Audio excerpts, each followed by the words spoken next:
یہ قصہ میرے بچپن کا ہے، جب میں کافی چھوٹی تھی۔ اس وقت میری عمر کوئی 4 سال تھی۔ میرے چاچو جن کی عمر اس وقت 30 سال تھی، وہ کافی خوبصورت، پڑھے لکھے اور خوش شکل نوجوان تھے اور کافی اچھی جاب کیا کرتے تھے۔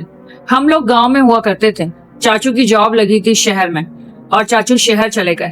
ہم لوگ سیالکوٹ کے ایک چھوٹے سے ایریا میں رہا کرتے تھے اور چاچو کی جاب لگی تھی لاہور میں ایک اچھی کمپنی میں چاچو کی جاب لگی تھی۔ چاچو وہاں پر پہلے تو کچھ لڑکوں کے ساتھ رہا کرتے تھے اور ایک اپارٹمنٹ شیئر کیا کرتے تھے وہ سارے لڑکے، لیکن پھر چاچو کی جاب کافی اچھی ہوتی چلی گئی۔ چاچو کی پروموشنز ہو گئی اور سیلری بھی کافی اچھی ہو گئی، اور اس کے بعد چاچو نے ایک الگ سے اپارٹمنٹ لیا جہاں پر چاچو رہنے لگے۔ کچھ دن بعد پتا چلا کہ چاچو جس اپارٹمنٹ میں رہتے ہیں اس اپارٹمنٹ کے بالکل سامنے ایک اور اپارٹمنٹ ہے جہاں پر ایک فیملی رہتی ہے، اور ان کی ایک لڑکی، تقریباً اس کی عمر 20 سال تھی۔ چاچو کو وہ لڑکی بہت پسند آئی اور وہ لڑکی بھی چاچو کو بہت زیادہ پسند کرتی تھی، تو چاچو نے فوراً ہی اس لڑکی سے چھپ کر شادی کر، جس کا علم گھر والوں کو بالکل بھی نہیں تھا کہ چاچو وہاں پر شادی کر چکے تھے اور اس لڑکی کے ساتھ اس گھر میں رہ رہے تھے۔ چاچو نے اس لڑکی کی کوئی بھی چھان بین نہیں کی، بس اتنا ہی پتا تھا کہ وہ لڑکی ان کے سامنے والے اپارٹمنٹ میں رہتی ہے۔ وہ لڑکی بہت ہی خوبصورت تھی، اس کے لمبے لمبے بال تھے، نیلی آنکھیں اور رنگ بہت ہی سفید۔ وہ لڑکی بہت ہی خوبصورت لگتی تھی، جو چاچو کو پہلی ہی نظر میں بہت پسند آئی تھی۔ اس لڑکی کی فیملی میں اس کے ماں باپ تھے اور اس کی ایک بہن تھی جس کی عمر تقریباً 8 سال تھی۔ وہ لوگ اس جگہ پر رہا کرتے تھے اور اس کے ابو باہر بہت کم ہی نظر آتے تھے۔ ان کے ابو کی طبیعت خراب تھی، لیکن جب چاچو کو ان لوگوں نے دیکھا تو فوراً ہی رشتے کے لیے ہاں کر دی اور 3-4 لوگوں کو بلا کر نکاح کر کے چاچو کے ساتھ اس لڑکی کو بھیج دیا، یعنی رخصتی ہو گئی۔ اور اس کے بعد وہ لوگ وہاں سے گھر چھوڑ کر کسی اور ایریا میں شفٹ ہو گئے۔ اب اس بلڈنگ میں چاچو رہا کرتے تھے اور باقی کے لوگ، یعنی اس لڑکی کی فیملی وہاں سے جا چکی تھی۔ وہ لڑکی بہت ہی کم بات کیا کرتی تھی، بہت ہی کم بولتی تھی اور اتنی زیادہ ہنسمکھ بھی نہیں تھی۔ وہ چاچو کے لیے بہت اچھی وائف تھی۔ چاچو کے آنے سے پہلے ان کے لیے ان کی پسند کا کھانا بنا کر رکھتی تھی، گھر کا سارا کام کرتی تھی اور بالکل بھی تھکتی نہیں تھی، ہر چیز ٹائم پر کیا کرتی تھی۔ اور یہاں پر ہماری پوری فیملی کو یہ بات بالکل بھی نہیں پتا تھی کہ چاچو وہاں پر شادی کر چکے ہیں۔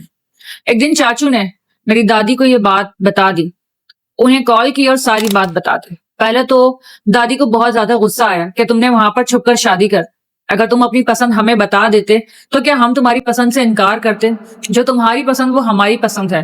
خیر چاچو نے بہت معذرت کی اور اس کے بعد کہا کہ مجھے لگا شاید آپ میری پسند کے لیے راضی نہیں ہوں گے، تو اس لیے میں نے آپ سے بات چھپائی تھی۔ چاچو نے کسی طرح دادی کو منا ہی لیا اور پھر دادی نے اس لڑکی سے ملنے کی خواہش ظاہر کی، اور پھر دادی کو چاچو نے شہر بلا لیا اپنے پاس، اپنے اپارٹمنٹ میں۔ دادی بتاتی ہیں کہ جب دادی نے اس لڑکی کو دیکھا تو وہ لڑکی بہت ہی خوبصورت لگی۔ جتنا بھی غصہ تھا اس لڑکی کو دیکھنے کے بعد، دادی کا وہ سارا غصہ بالکل بیٹھ گیا جب دادی نے دیکھا کہ اتنی پیاری لڑکی، اتنی سلیقے والی، اور اس نے پورے گھر کو اتنی اچھی طریقے سے بیلنس کر رکھا ہے، ہر چیز سنبھالی ہوئی ہے۔ دادی کو وہ لڑکی بہت زیادہ پسند آئی۔ اب دادی اس لڑکی کی دیوانی ہو چکی تھی، وہ بہت ہی زیادہ خدمت گزار تھی۔ دادی وہاں پر صرف 1 ہفتے کے لیے گئی تھی، لیکن اس لڑکی کی خدمت، حسن سلوک دیکھ کر دادی وہاں پر پورا مہینہ ہی رک گئی۔ اور دادی فون پر بھی یہی بات کیا کرتی تھی، امی کو اور چچی لوگوں کو بھی یہی بتاتی تھی کہ میں یہاں آئی تو بہت غصے میں تھی، لیکن اس لڑکی سے ملنے کے بعد تو میرے خیالات ہی بدل گئے، یہ لڑکی بہت اچھی ہے۔ اب جب دادی کو وہاں پر پورا 1 مہینہ گزر چکا تھا تو 1 مہینے بعد دادی کو ایک رات ایک عجیب سی چیز محسوس ہوتی ہے۔ دادی اپنے کمرے میں رات کو سو رہی تھی، اچانک ہی دادی کی رات کی نماز کا ٹائم ہو، یعنی تہجد کی نماز کا۔ دادی اکثر رات کو اٹھ کر تہجد کی نماز ادا کیا کرتی تھی، اور تہجد کے وقت ہی دادی کی اچانک آنکھ کھل جاتی تھی۔ دادی رات کو اٹھ کر نماز ادا کر رہی تھی جب پہلی بار دادی نے وہ چیز محسوس کی۔ دادی نے محسوس کیا جیسے ان کے اپارٹمنٹ کا جو مین ڈور ہے وہ کھلا ہے اور کسی کے قدموں کی آواز آئی ہے، جیسے کوئی وہاں سے نکل کر باہر گیا ہے۔ دادی نے فوراً ہی نماز ختم کر اٹھ کر دیکھا تو دروازہ بند تھا اور اندر سے لاک تھا، لیکن دادی کو بالکل کلیئر آواز آئی تھی۔ اتنی خاموشی میں وہ آواز بالکل واضح تھی کہ کسی نے باہر کا دروازہ کھولا ہے اور کوئی نکل کر باہر گیا ہے۔ پھر دادی نے واپس آ کر چاچو کے کمرے کا دروازہ ہلکا سا نوک کیا، یہ پوچھنے کے لیے کہ اندر کوئی ہے یا باہر کون گیا ہے۔